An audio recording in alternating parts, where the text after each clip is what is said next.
ya no awake dhewe sak kanca cakrane ngrat saka kutha Rembang Pantura sisih lor kasembadan sowan ana ngarsane keluarga ageng Bapak Sujiman almarhum mapan dukuh muni kelurahan Lindur Kapanewon Yuri Subo Gunung Kidul Kayu Jakarta mapan ing pesisir kidul. Dadi perjalanan kanca-kanca iki belah tanah Jawa. Kokuban 12 Kidul. Ora 12 Kidul, 12 Ngulon tekan Prambanan sik. Yo karang yo kene Sembah nuwun mugi dawuh saking panjenenganipun Mas Eko lan Mas Ari aku lan kowe supaya nyangik karo limbuk apa ana kene ngono yo wujud kabule apa keluarga besar panjenenganipun Bapak Sujiman almarhum unjuke rasa syukur ngarsane Gusti Allah taala kabeh keluargane pinaringan sehat bagas waras kabeh pinaringan rukun sore mau yo foto ya pirang-pirang rombongan orang rampung-rampung seragaman kabeh luar biasa kejaba saka kuwi wayangan bengi iki awake dhewe ana kene iki mergo wis dadi cita-citane almarhum cita-citane biyen nate paring dawuh disekseni Mas Ari Mas Eko jengben Mas Ige wayangan teng desa mriku teng Giri Subo nggih Pak nalika semono kula lamun sing paring dawuh ajiman nalika semono wis ora iso berkituk berkutik langsung nggih wayangan cakrane ngrat itung ono yen ping 7 ono ping 7 modal kecil ono kami bisa ono kene iki yo ora duwe hitungane keluar nadal cita-citane almarhum iki wis kasembadan sing tangga teparo sanak kadal kabeh melu dedonga yo lho muga-muga panjenenganipun almarhum Bapak Sujiman dalah Ibu Yatmi almarhumah tansah anusipun tinampi dening Gusti antuk kaswargan jati amin Allahumma amin. Swargine Pak Jiman iki nek karo aku sak kanca wis nyanak wis sedulur. Aku iki wis sinau ilmu pertendonan iki barang kok biyen. Biyen yo ngerti-ngerti dikirimi tenda rong truk saka Madiun. Iki Mas Gen belajar. Tak sinau tak teteli mboko. Sithik-sithik tak boleh sithik-sithik sak entek. Mapan ono nglindur Kapanewon Giri Subo request-e keprake ting gaya kayu Jakarta mau awake dhewe sak kanca iki biasane jrek gaya rembangan ngono kae yo bengi iki yo nyuwun pangapunten ingkang kathah dhateng para kadang-kadang sedaya nggih sak saged kula nembe sinau mergo gaya wayangan kayu Jakarta niku angel tumrap dalam kula angel padha boten kulino luwih nyepit cempala dineprak ngeten iki niki kula ora kulino nyepit mergo kulino kula dicepit ning saiki wis mlebu dadi satu gaya Solo gaya Jogja mlebu jadi satu bahkan gaya kayu Jakarta wis go internasional berkat jasane Mas Seno Nugroho berkat jasa iki Seno. Jadi saya wayang gaya kayu Jawa kok ting ning Rembang Tuban Jonegoro ora masalah. Mergo para penonton iki saiki wis ning angkringan ning warung ning di setelane masih ting dadi beliau mereka wis ora asing. Ngono iya Pak.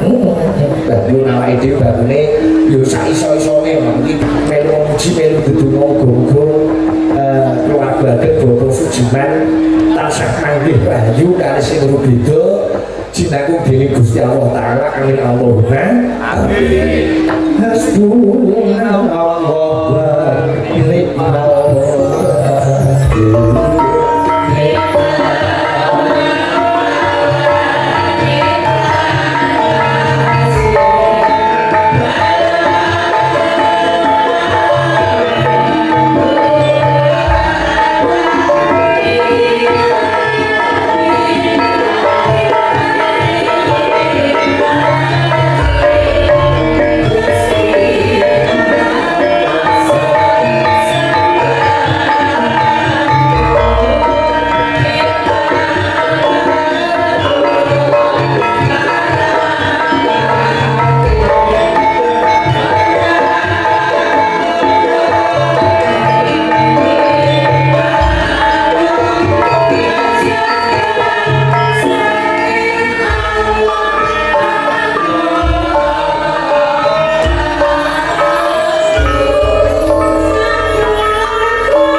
dagelan ngalam dunya. Oh iya. Karo Mbak Manohara. Oh. Komplit bumi. Wes kono gak tau yo nek Juli monggo.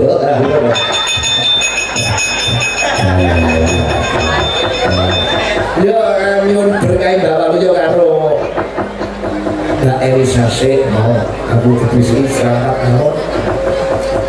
Dik nggih Pak harus. Bapak yo kaya anu sak bebetan kaya ngumpul Mas belum prihatin.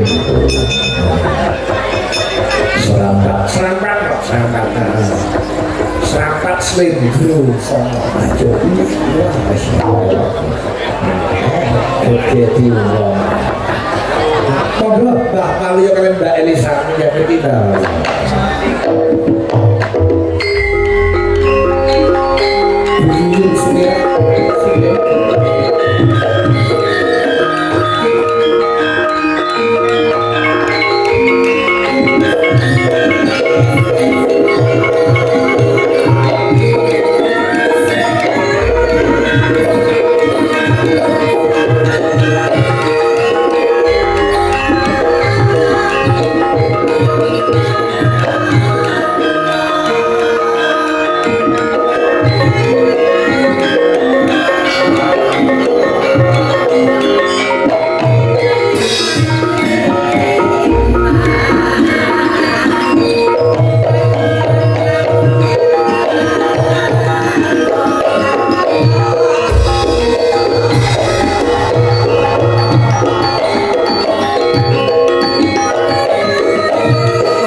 Lawadane sampean lho daerah Gunung Kidul sak wonten mriki jajane sampean kabeh lho. Nah, nggih kene nggih asli Gunung Kidul. Tapi sisih mriko padha mawon gade daerah Gunung Kidul. Nggih. Kalian anak kula. Nggih, anak sampean. Nggih, derek Tepang nggih Geladi Wano, ulang tepung sederek-sederek, wonten mriko.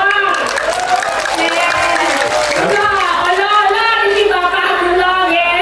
Percaya mboten. Bapak iki ono dadi Pak yo. Lah aku bapak kuwi nang gololo. Ya, kan ono ade iki ojo ketok opo ge mati ngono lho Pak, ketok asur ngono lho. Ini percaya mboten anak kula. Aku kok ora.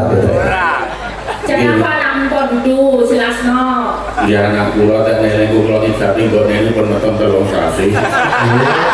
Berarti bapaknya ora sampeyan iki. Ya Sampeyan kok terus ketok iki. Lah nek dilare 3 sasi ora ndase trok. Oh iya. Bisa kemanan sasi ku ora lumayan. Ora, ajane kok mungkin sih kok Pak. Mati. Kok mungkin mati. Jalanane opo? Lilipan. Lilipan wis ngerti, Mbak. Lah nek lilipan blanggar ku ora. Nek saya kok kene yo piye-piye bapak kula niki nggih mati, Pak Burenan, nggih mati. Mati. Mati ya. Nek kali kula niku ngopeni temenanan, yo Pak yo. Aku nek bobor kancane Pak. Bapakmu. Iya. Kula niku ada mau anak tapi kok niku pokoke kula kemateni turu tak awasi kok. Anggere kemule tau slimu rada munggah tak tutup. Apa ora bahaya, Mbak? Anak semono gedene dikacani turu. Lah gemati ora ngger tak gede kok kene tak ubahke. Kok kene tak bergetar tak lempet kemule. Anak ngono to Pak ora. Iki sowan lho Pak. Lah iya. Dene iki Iki orang temen Gunung Kidel. Kidul. Ake kata lho Pak iki. Anak kula niku nek ngomong pancen ya rada kudu bahayane nek sing ora do. Niki nek muni kepet men kleru kok. Nek sumu itu biasanya penonton itu kan ada sobekan itu kan, sobekan kertas. Iya. Ya itu dipakai buat kepet-kepet. Kepet-kepet kok kepet-kepet. Ini itu nah dikepet-kepet kata nih bapak itu kepet-kepet. Iya, Mbak. Dan rasomo ini kepetin. Nek kepet ora marai sih nek iki mabur. Lho ya teman-teman iki ngaturke dulu sing dalu. Assalamualaikum warahmatullahi wabarakatuh. Nggih, sampun. Iki sing wis ora tau kerjaan angkat langsung sak pole bahasa kilo. Banjir. Guru-guru daerah sak alam dunya. Kalau boleh telepon wis suwe ora bahasa kilo. Lho kok jarang ketinggal semangat sama dia. Berarti mungkin kalau isih orang sik melarat nanti saiki dadi kere. Kula kok Melarat kali dadi penak. nggih matur Kenal suwun. ya Pak? Kenal. Lho, Tapi, ya ini guru saka kadoan. oh guru. Lho, apa wae sing tindakan bahasa kilo iki tak catet tak ganti tapi kok ini nyatane ora golek duit tenan. Zaman corona Nggih. niku ra sing jenenge tanggapan seniman ora teksek. Ini nek kula malah itu berita. Kok iso to? Ya dek wong corona. Ya ora kuwi dodol basa rokok, menuang, Golek larang bareng ya, golek larang. Tekan kene jadi golek larang. Golek ning barang corona. Iya. Golek pengestine. Mau ning ngatur basa cilik-cilikan, kuwi lagi suatu banjar pekarangan. Oh, Ya makanya buang kok. Aduh pekaran kan. Ning barang corona lah ya jarine wis iso anu to Pak usaha. Niki usaha. Ora kalah kok jarane bahasa kilo aku iki nek kan usaha basa kilo gandeng bagene. Apa usaha?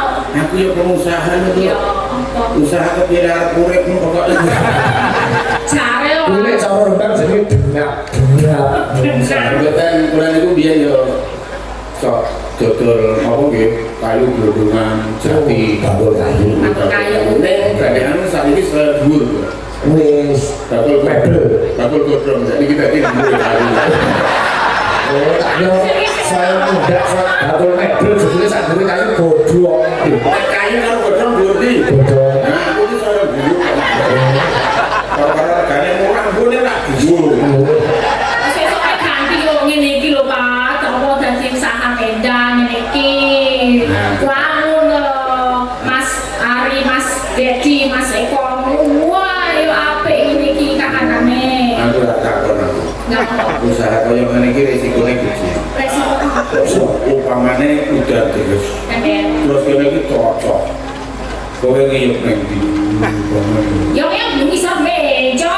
yo isih ketrocokan kok kabeh cocok Bisa panggung. oh yo ketrocokan Yang ning dini yang tidak apa yang ning di. dan aku yo metu Ya itu yang padanan. ora ada ketrocokan Pilih gue banget di mana cocok. Padanan lho perbataan. Nek tendo niki gene Mas Ari niki ya sono dijamin tidak bocor. Lampan ini kan ada ujian itu ngoten niku nek niku ngumpul. Nek ngoten niku tetep jos mboten napa-napa. Ya belajar logika ya usaha putra. Wong aku tuh biar bakul karo seneng yo ngomong nek rasa jenenge sapa sedulurku ki ana sing wong kena bola. Wong Kena bola ki kok ana sedulur kena bola. Gubal, gubal. Waduh, balik. garine rugi. Mereka biar tau golek walang karo aku nyuruh. Tekan kene jarene. Sore wae diceritani Bapak Liyo iki priye nanti golek malang dhewe iki. Golek walang, golek ungkung rejati niku. Panganan kene sangat-sangat lho Pak iki. Walang ngurung mulia jati. Gegremet niku nek dilatih ning Gunung Kidul bredose ra lo-ilo. Nanti jatuh ke kecamatan Yawajan mesti. Wong iki niku ungkung nek Untung Jati ya. Untung Jati. Niki ten mriki niki ping 35.000. Nggih. Ning Jakarta itu 150.000. Sekilo. Berarti ini sampean akeh. Lho, kula ngangkut niku 3 kenal. Milih Pak Gobang niku tekan Jakarta. Kula buka dadi kuku kabeh. Malah masih berbagi malah rugi ya. Kalau Jakarta itu kula mboten pesen kuku lho. Buyan mawon matur sudah nuwun bedane derek Melayu badhe Alexander menika rawat tenaga menapa asalipun menika rasa kurang menika keluarga Pak Juman almarhum menika rumiyin gadah nada. Riyen pengen nanggapin tonggo kiwa tengen itu panjangan dalange kula niku karepe ditanggap teng Madiun. Ku nenten ping 7 niku. Almarhum Pak Jaman itu aslinya sini. Asli sini ketika tahun 77 sekitar tahun 70-an lah keluar dari sini Goro. berarti jadi ngaji wis mitra akrab karo sapi. Wong kula niku wis mempelajari pasang tendo niku kula sinau teng Madiun. Carane pasang niki dadi terpale guru niku kaya dipasang mesin-mesine terus lampu-lampune riyen niku terus terpale bar rajin niku lagi plafone niki ngono. Kita aku diulang koyo ngono kok goblok banget. Kalau dia ngerti nek masalah niku nonton niku rasa dijelaskan. Lah nek ora ngerti teknike oleh pasang kabel teng sliwir ngono niku. Mosok lampune keri plafone sik ngono lah. Wong aku arep dablek yo lulusan UGM kok. Universitas Gajah Mada. Sing ngomong sapa? UGM itu Universitas Gajah Mada. Urip gumantuk mara tuwa. Kere ngono. Ora kok sebenarnya gak bukti karo wong tuwa. Iya. Iki disambi ya Pak. Kan nek disambi dilempir. Maksudnya ini apa kalau di ya apa jenenge ada di paling caos kang libur. Saos. Caos kang libur. Saos. Ya. Kamu iki kecap. Konten pamunutan. Capek gunung sendiri. Juli tau Pak untuk ukur lho. Ada pada baki lho di rangi seni apa. Ora apa-apa ana gurune kok. Beres ya Pak. Beres kok men disalahke kok diulang men dibenerke. Nah. Lha kok disalah wong iki men dibenerke. Nek salah ya disalahke, nek bener dibenerke. Nek salah dibenerke iki jenenge ora bener. Salah ya salah, bener ya bener. Kowe iki ngerti enggak kok? Aku kan bener kok ya tetep disalahke. Ruwake men balani yo. Salah disalahke bener dibenerke. Salah kok dibenerke jenenge gape. Nek bener disalahke. Wes jenenge kebenaran. Iki Apa? suguhane ya ora ninggal karo khas Gunung Kidul. Apa Pak? Telo. TLGR. Apa? Telo goreng. Wah, ada disingkat-singkat telo goreng itu akeh banget dadine ya nek telo kene digawe apa ya? Niki lho bekane mriki niki ikon sing terkenal niku gapet utawa telo. Kabeh. Ning telo iki aja nyebarake arep telo ke telo iki iso ping telo. Iso dadi 1500 panganan. Yo. Tenane bareng ngomong rasa. Sopo dijelasake lho ora. Sak leo wis dadi 100 tangan. Siji jemplon, loro getruk, pape, manggen, garuk. Apa? Garuk.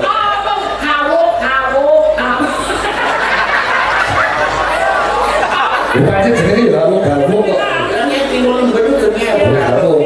gatot. Katot. Ono jajan sing saka telo iki jenenge jajan ladala. Jajan-jajan. Ini jajan sing piye? Telo diparut, Nggih.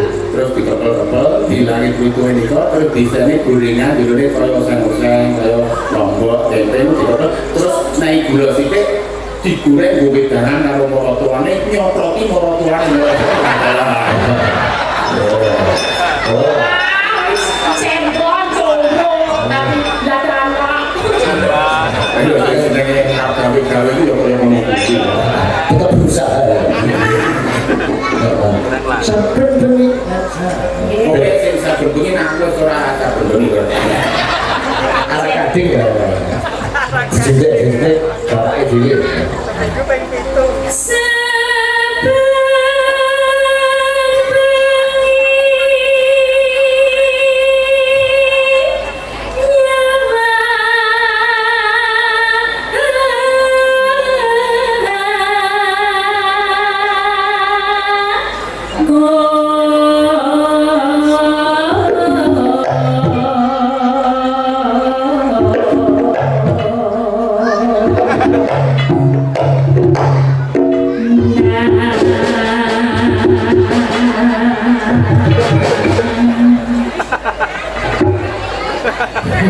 Ayo Gus.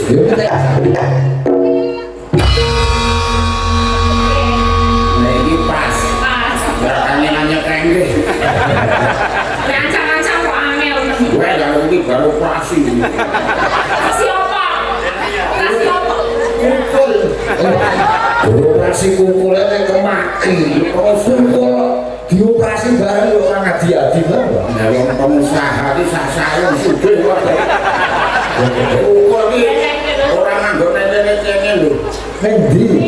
Ndi yo kalian. Apa yo ono dokter spesialis kukul ya. Aku operasi iki cedak karo kamar operasi. Piye kok cedak Nah, terus ana wong operasi iki kleru lho. piye kok kelihatan piye? Wong ndok kelalangan kok. Sikile ilang siji. Moko ya dokter iki saka Singapura. Iki diganti sikil iki kleru sikil lanang. Moko wong wedok. Lek wong lanang wis mari iki pas pipis. Pipisnya ya. Siji nekuk siji kenceng. Angel akhir. Dokter ora teliti. Kok iki siji nekuk siji kenceng. Oh, sing kenceng sikil lanang. Layak sing kanan sing kenceng terus.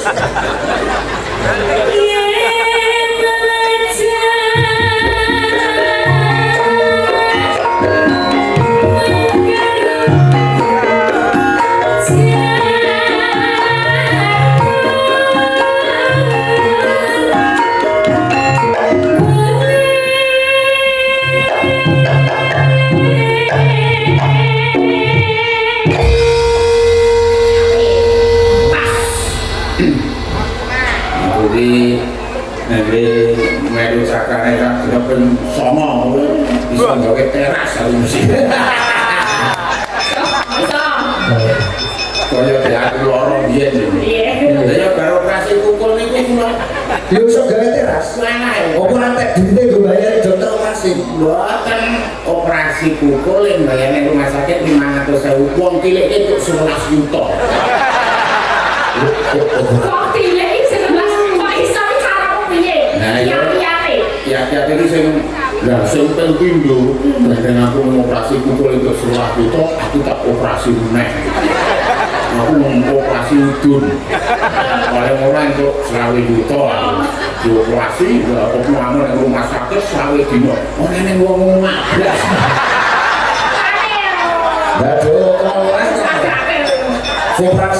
Operasi kukul wae sing nganggo BPJS. Nah, aku sing pilih sing ndang. Oh, saya menang pilih yo. Kalau sing nunggu bos. Iki cines. Pak Dwi, ini gitu beda 100. Terus ini Pak Dwi juga beda 100. Dalang itu yo pilih. Wih, pasti. Yo rasa gede. Wah, saya kan berarti ini tak pilih ini, tak pilih ini berarti itu bahasa. Duitku mana katakan terus di pas pilih dari kali 200. Masa pilih kok ngomong. Tak ijoli ketetan karo sing abang tak ijoli sing biru. Lah iki sing Mbak Yosi saka Blitar iki lho aku ngomong yo pilih. Nggowo anggur 1,5 kilo kecutan.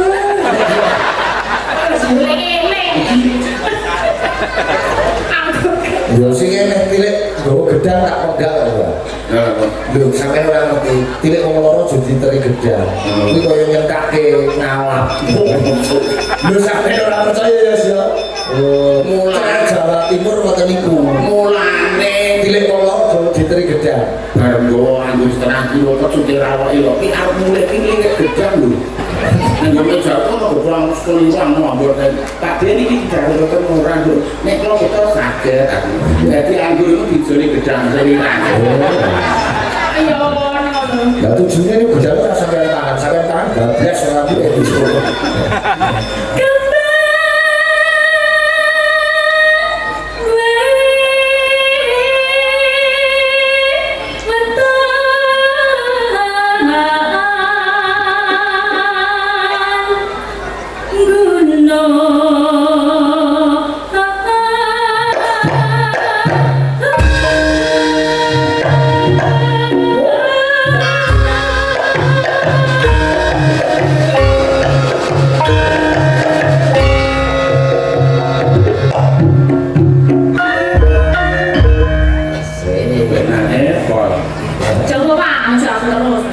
yuk kok kegedean Saya itu bersuara nih. Lu bersuara. sama yang muni juga suatu atau karwara kok. Aja kaya sing nggon aku. Piye sih gue sampean? Aku ki masrahke manten terus kan jene muni sak menika kewan pun pasrah kemanten yang badhe kudirani dari Bapak Waluyo. Badhe menika Sasono Pandoyo Worokatur su monggo. Dia lawan-lawan. Monggo. Sune monggo iki lek 3 kilo. Aku yo masuk.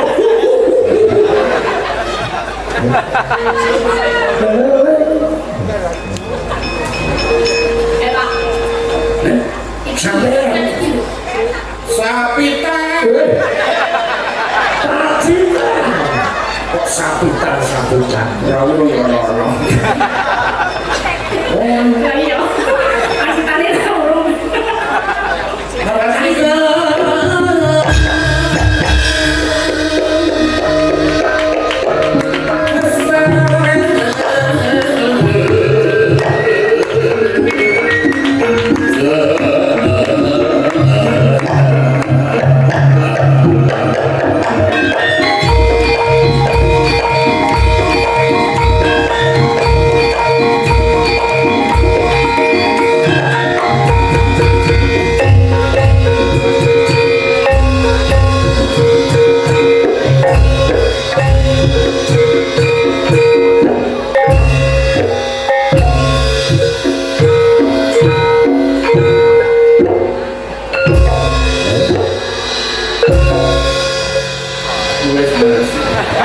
Rasanya piye, Mbak?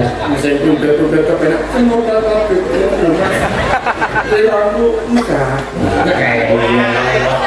Hanya saja. Hanya mas. Terus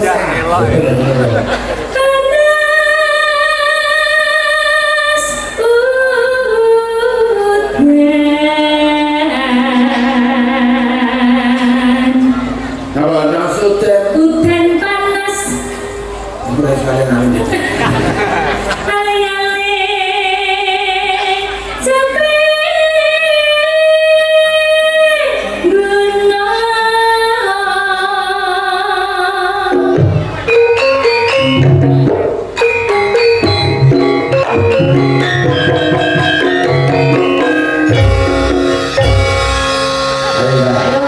Sudah sini.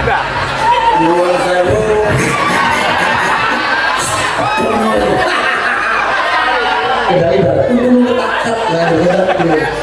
Nuwun sewu bahasa kira. Kula namung derek menapa ingkang dados karya panjenengan, lho pilih lepat nyuwun pangapunten. Menawi kula pangkur SRBG. Pangkur Surabaya. Kula mboten sanget. Mboten saged.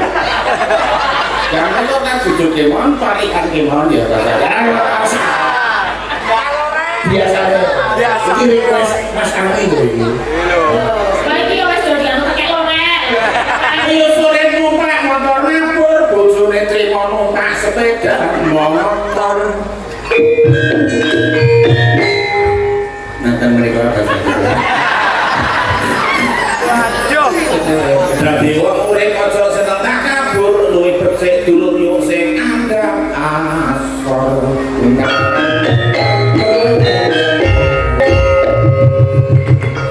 Aku sudah motor mati businya kali.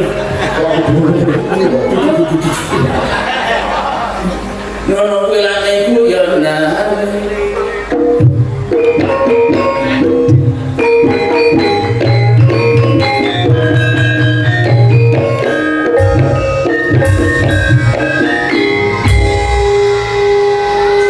Bapalan menang siji ketimbang dolan ayo dolan.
Terima kasih.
jadi butuh duit. Kalau yang bahasa kira konsumsi dua kan mesti makai sasa mereka sudah NGL. Oh iya. Sampai kali nah pasti sebelumnya bisa abot. Orang ditinggalnya orang abot ya. Orang kaya bujuku sampai Tapi bujuku itu kecap dosa kecap. Bujuk mbokmu biar di karaku gara ekor. Iya, Kak. Dari tangi turun itu kan ini apa? Aku nek noleh kok guru jangan yo ayo rasa noleh. Aku tangi turun ini. Aku nak ambekan rasane dadang. Ayo rasa ambekan.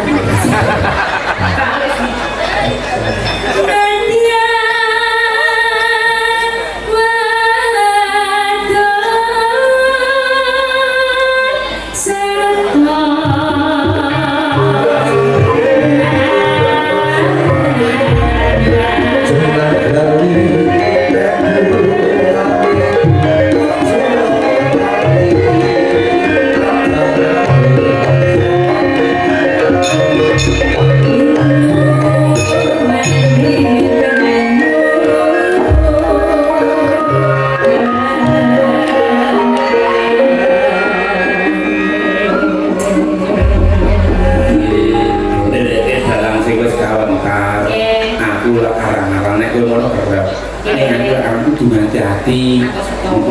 Tapi orang galak orang galak. Bukan kalau sama ini galak sama itu cerdas, pinter, luas, pokoknya ngabai. Ning kalau ngasih takon siji. Apa lah? Mensewu.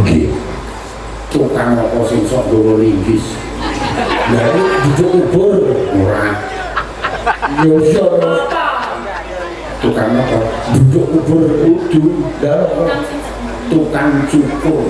Tukang cukur itu penting ya. Orang dulu linggis. Lah punya tukang cukur orang yang bawa linggis gambar bawa petang orang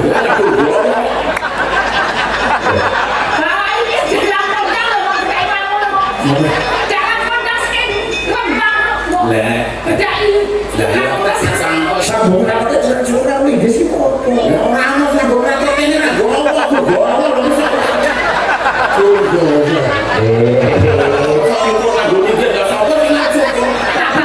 Yo bahasa sah. Tak takal Kak, iso jawab Kak. Iya, apa? Kira-kira pitik? Pitik apa? Sing jase ning dhuwur, swiwi ning dhuwur, cekere ning dhuwur. Pitik apa?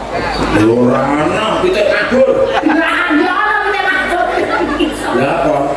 Pitik disumbu.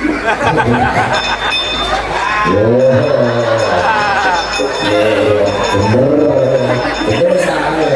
Sak dunia ngene iki. Jajane kowe rak ning anak angkat. Biar sedulurmu piro? 5 ki waras kabeh.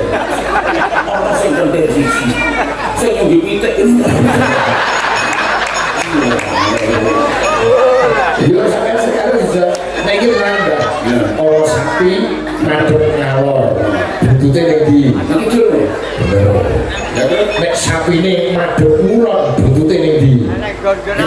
Salah. Sapi madep ngalor. Buntutnya tinggi.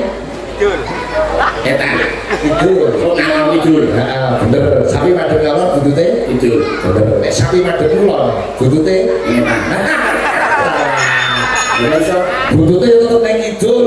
Ya iso. Sapi ini gur noleh.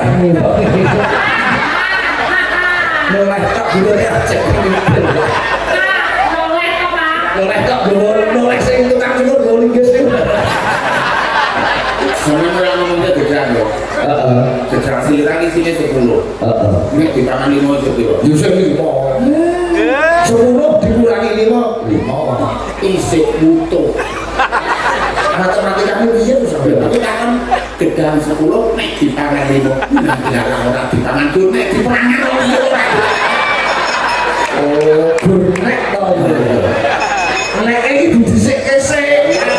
Diseke disuwuk. Tapi beliau karya Mbak Besar. Nah, tapi beliau karya beliau Mbak Besar tunggal sing reto Bengalan Solo. Bukan sama vokal ya Mbak Esa.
Pengrawit kakane kamus kondang karo kacuk buyung. Kacuk napa kocok? Kacuk doa pun kidul iki pokoke kakane kamus tek.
Sugeng dalu Kang Parloyo. Sugeng dalu Abdul. Genduk Elsa.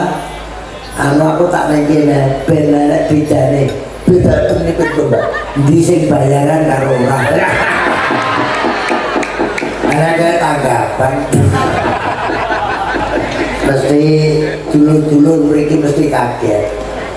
Kok iso teko kene piye? Ngaten nggih? Nggih. Kang Rajiman itu tahun pitu-pitu ten Madiun. Lah niku Sujiman nek itu tak jelekne Rajiman. Rajin tur iman. Terus Sujiman iki syukur siji lan mantep. Jadi syukure ning pangeran mboten kurang-kurang mula seneng sedekah. Siji sing dituju nyambut gawe jujur lan sregep. Mantep usahane iso diwariske nang putra-putrane. Allahumma amin. Wong kene ngrasake kabeh to? Nggih. Ya mbok beras, mbok apa berbotong kita? Nggih. Lah niku dulur kula anak lan mriku usaha kula minggat temirian. Tahun 81 kula wangsul Kang Sujiman cek ngenger nggone subur. Dene kanca kula persewaan subur. Lajeng padha usahane, kula nggih usaha ngeten iki, Kang Sujiman nggih usaha ngeten iki. Dateng ten Madiun niku wonten persewaan sing alhamdulillah itu barokah. Siji padepokan seni tirun, sing loro karya usaha. Boro delalae almarhum Kang Sujiman kali kula nu bawa luyo kula Kang Sujiman, kula ketuane Kang Sujiman bendahara Paguyuban Pop Indonesia. Nomor juga Persatuan Orang Pendek. Pop itu persatuan orang pendek. Ndek ra apa-apa tapi rezekine dawa. Alhamdulillah. Dadi jenenge Ari Eko ragine Mas Ari yo dadi manten biyen Mas Eko ya Allah. Lah luar biasa bocah telu sukses kabeh. Niki sing terakhir sapa Riko. Ayo wis lulus sarjana hukum. Nah, ini kula melu syukur mbok menawa enek dagelan kena kasus niku sing kula Mbak Paluyo, kasus sampean dirampungke ben dirampungi dadi Mbak. Saya kasih damel. kasus perkara walang sing dadi kupu niku itu jati lah perkara ndung digawe ning Jakarta. Mbok tekon Carbang iki kula nek Bluro isu gawe useng-useng niku Lombok Ijo karo Tungker nek cara kono. Tung Jati. Kula pangan wal pedagangane gak karo-karuan. Isu metu kuku. Koper. Kuwi padha karo sing diadek karung teko Jakarta kuku. Aku ora melok-melok perkara pitik kuwi mau. Jane wakeh aku jane kuwi. Jadi kok ditok. Anu sedih-sedih tak. Ora iso kok tak. Wong nek tanggapan bodoh budal di diri kok. Bahan jalu aku asmo. Blak pintumu bojomu tablak.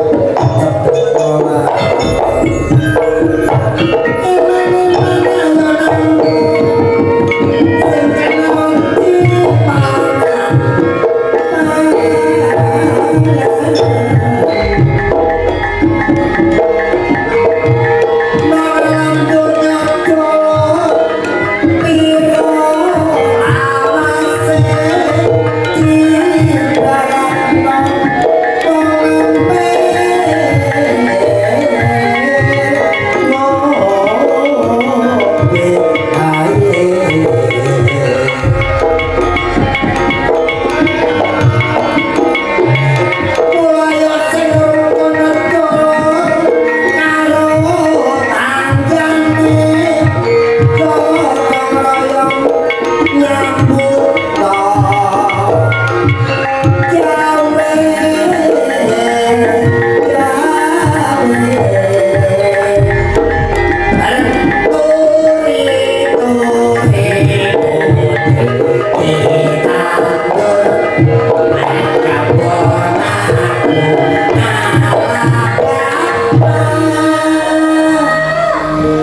mbok kira kembange apa kembange menur aku syukur dadi wong lindur arep wengi nyambut kanthi jujur insya Allah desane makmur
Kula sinten aja kok lalekne tular-tularno neng anakmu ben tetep ngerti tata budi pekerti sopan santun khusus kanggo ibu-ibu Bu khusus kangge sampean nggih nuwun sewu kasih ibu bapak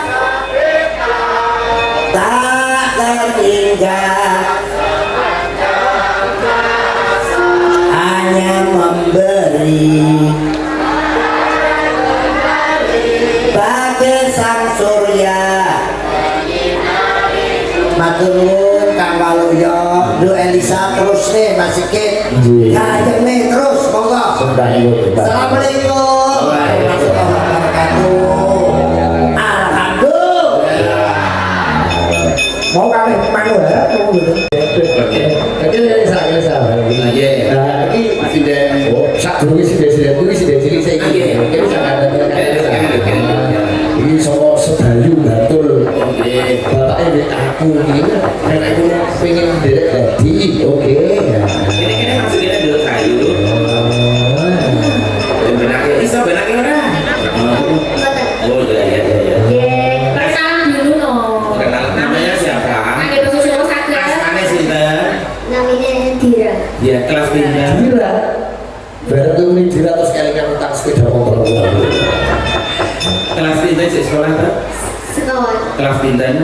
Awal. SD. SD ya SD toh Pak. Nanti rawat kok. Simbah meleng, pokoknya sesuk nek wis lulus saka SD kuwi ora usah sekolah nek kono neh. Mas kali bapaknya sinten deh? Bapaknya siapa meneh? Aku Pak Dwi. Oh, Pak Dwi. main ketoprak bapaknya. Sama ini apa? Baik apa? Ini tuh mimpi. Komplit sak bawane? Iya. Slender apa kewa? Slender. Slender api. Slender sama. Nambure. Sedayune budi ya caranya deh. Dan ini baru. Oh betul. Benar. Aku juga apa? Ya berarti di Indonesia. Ya. Ya. Dira. Amboro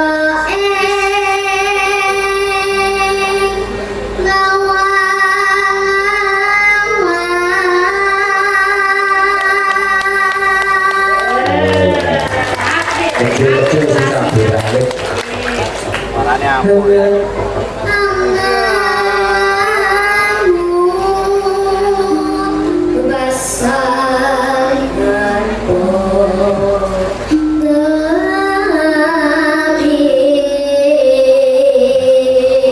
Bukumu ya iso nembangine ora, Mbak. Nah, butuh kopi ya sok nembang beda ora iso basa Jawa. Masa Kurang sopan itu ora sopan piye? sekolah anu gurune mulai sudah guru tak pernah berasa kali-kali ini. Ya sih ya.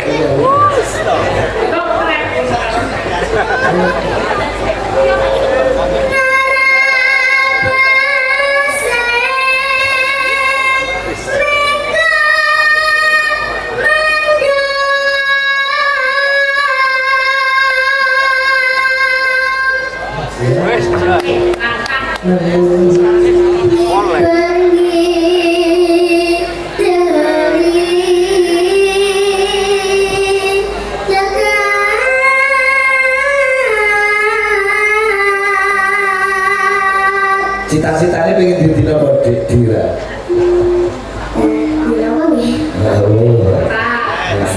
Pokoknya sadar gini.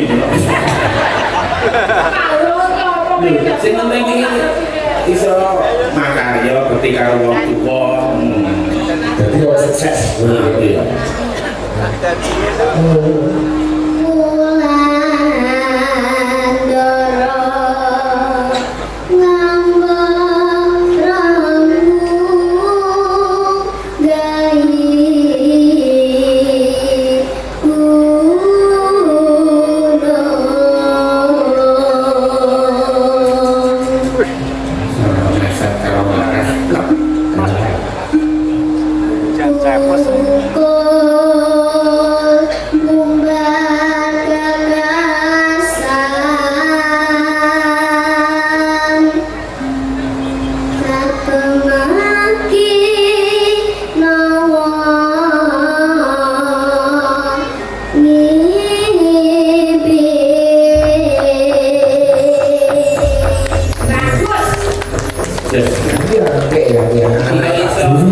Seragamnya iso podo karo itu apa mau janjian sih mau Betul selagi kata. Tapi ini ku ciri-ciri. Lu ciri-ciri iya. ini tuh bentuknya kok kacau duduk ini Ini orang kembali yang kami. Ayo. Sak kembangnya ya. Cepat. Ayo.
cek yuk dados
Jogja istimewa Mbak Eka.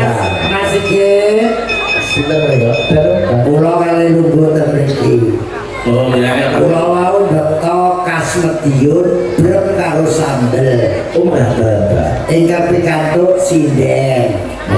Terus Mas Sigit kula gawani bakpia Pak Kirun, bakpia patuk. Alhamdulillah. Dados tenggene perjalanan Wonosari Gunung Kidul sampai Yogya wonten keluarga Bluro. Pak polisi dinesine Gunung Kidul damel pusat jajan oleh-oleh Jogja dan Bantul, bakpia patok Pak Kirun. Nah niku tokone kanan jalan nek mriki kiri jalan. Dicipi nggih benang kula aturi lah. Siap. Le sindene sambel pecel karo brem. Mbak Lisa gawanono khusus Mbak Waluyo mercon. Saya jujur. Lah ya ngagem kanca-kanca pengrawit Subodo. Suryoyo. Mereka mangan bakso yang tadi Subodo. Ya leres niku anu panggilan niku tokone kali buka niku ten kiri jalan sing mriki niku ten daerah Bandung. Niku gadane anak kula sing dines wonten mriki Pak Polisi Mas Supri niki merambahken kambing etawa. Sudah 200 kambing etawa. Alhamdulillah. Kagem Mbak Waluyo mbok bilih badhe nyusu piyambak monggo. Sampun kulino kula badhe nyusu piyambak. Nek nyusu kula dhewe mboten ngajak kancane. Ndak kan. Ngatur nuwun apa kira menika grosir apa ya? Intermezzo. Jadi tiku kulaan. Natur nuwun. Matur nuwun. Ini wis tak pengen jagat sebenarnya aku. Oh, Mbak Kirun saya. Nggih. Saya bisa kocok-kocok Cakraningrat fans Kepulauan Yogyakarta saya akan Jogja istimewa. Jogja istimewa minangkani pamungkutan sama dengan kita yang di daerah Lujo nggih. Oke. Nah, jatuh boten wonten kibote mboten masalah. Nek Cakraningrat wis ora lepeh apa-apa. Kudu kutah. Kali sinten iki Mas? Monggo. Siapa kalau ini? Oh, jadi. Jogja istimewa. Ayo, Sob.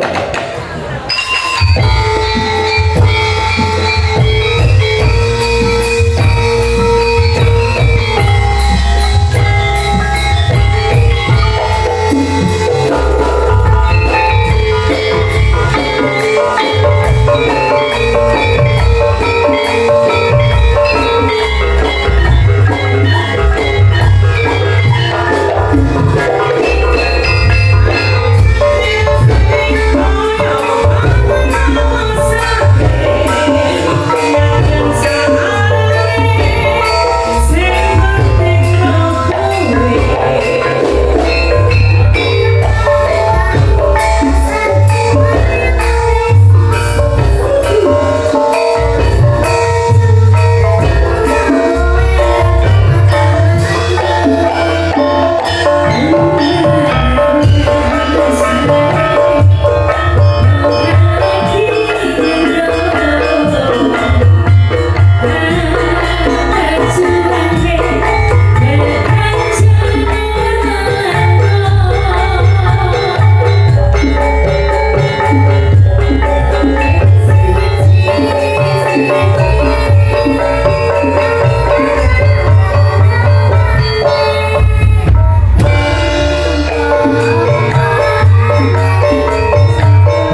melok.